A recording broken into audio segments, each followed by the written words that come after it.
Hey everybody, what is happening, what's going on? Welcome to another video. It's been a while since I uploaded something on this channel, but today I am in Sequoia National Park here in California, and I'm gonna do some wildlife photography. I'm gonna take you guys with me, and yeah, just enjoy the day, take some pictures. We're gonna talk a little bit about my approach of wildlife photography, and yeah, let's just enjoy the day together. And I would say, let's go.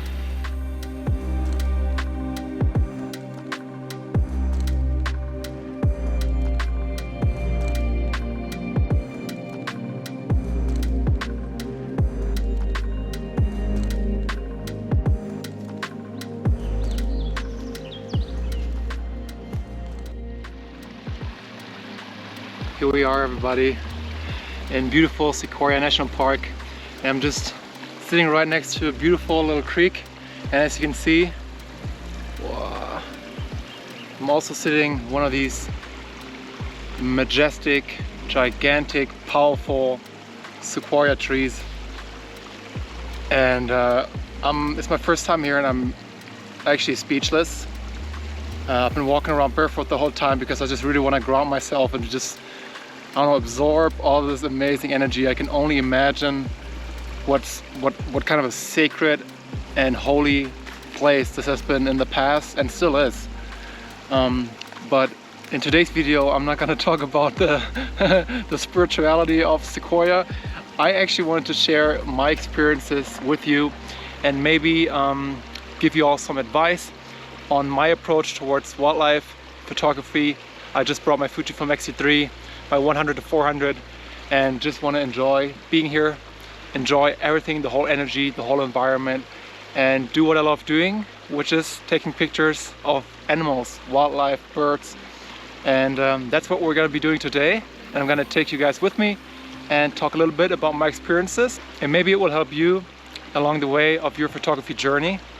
And so let's go, and yeah, glad that you're here.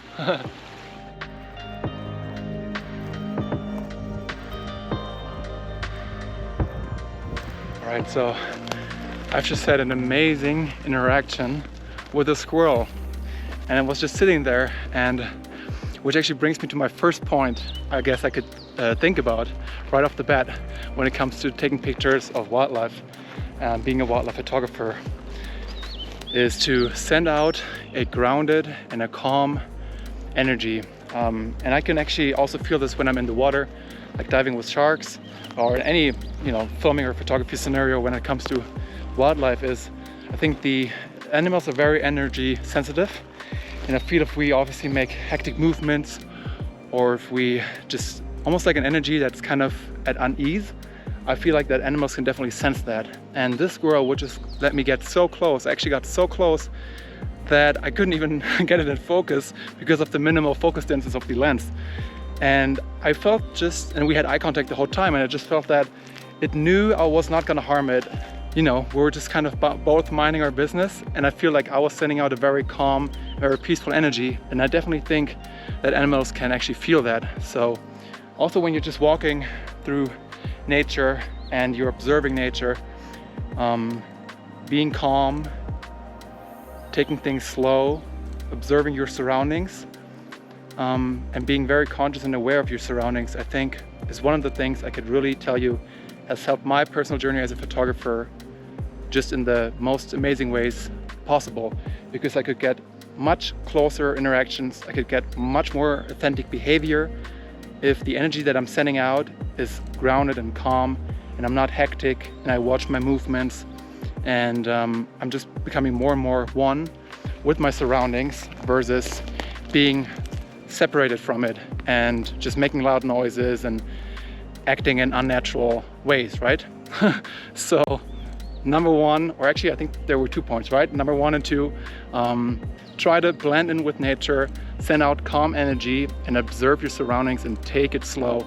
And you'll be amazed by how many things you start seeing, and how much of a better response you will get from your subject, which is wild animals. So that's a good start for this video.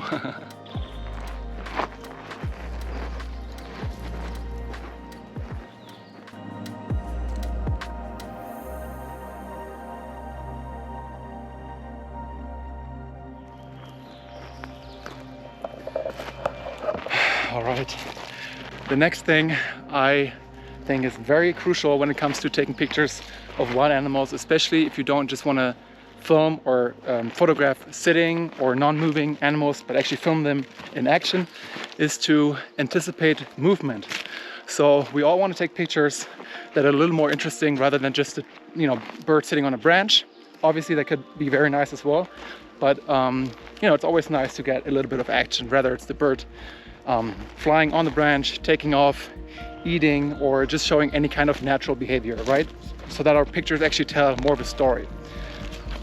So the more time you actually spend out there, the more time you do things like this, where you just grab your camera and you head out to wherever it is. It could be your local park, it could be a national park like this, it could be pretty much anything.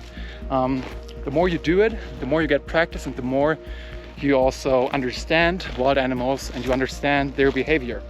And so I would say go out a lot and try to anticipate and to understand the behavior of the animal that you're trying to film. And that way it's going to be much more easier for you to get the shots you want to get and anticipate certain behavior, anticipate certain movements. So that's another thing I could just highly recommend you to do, or to try to do, or at least to be aware of it when taking pictures. And then over time, it's just like anything, we get better at things, and all of a sudden it's just going to be more natural to you. So that's the next one.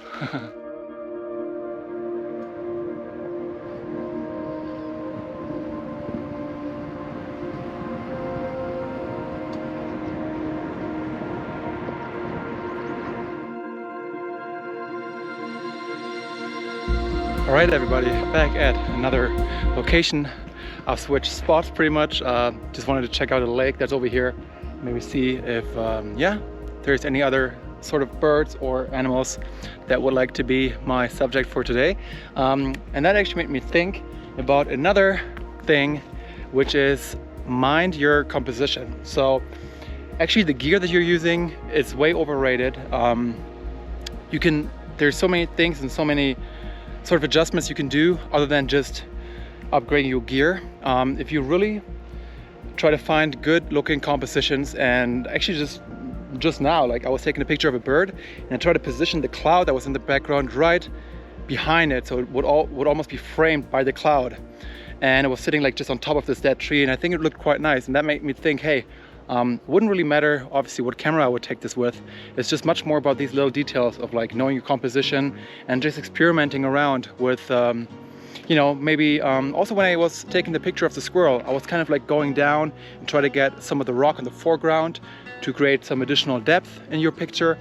So that's another thing. So once again, just really be mindful of your composition and take your time to frame your image before pushing the shutter button, and don't get all like too excited and too crazy and just like, I just want to take the picture of the animal and that's it.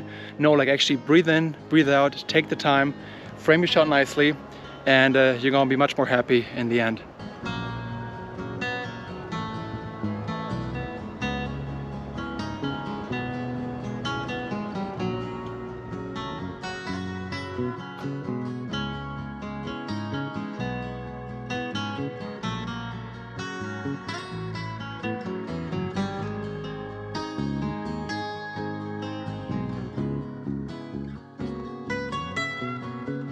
Alright everyone, this is it for this quick little video. I hope you found it helpful. I'm gonna keep on taking some pictures and then eventually drive back to LA. But I've just had a blast out here. It was just so beautiful to once again just leave the city, do something I love doing, spend some time in nature. And yeah, hopefully you enjoyed this video just as much as I enjoyed my little adventure out here. And I'll see you in the next one. Until then, wishing you nothing but the best. Take care and bye bye.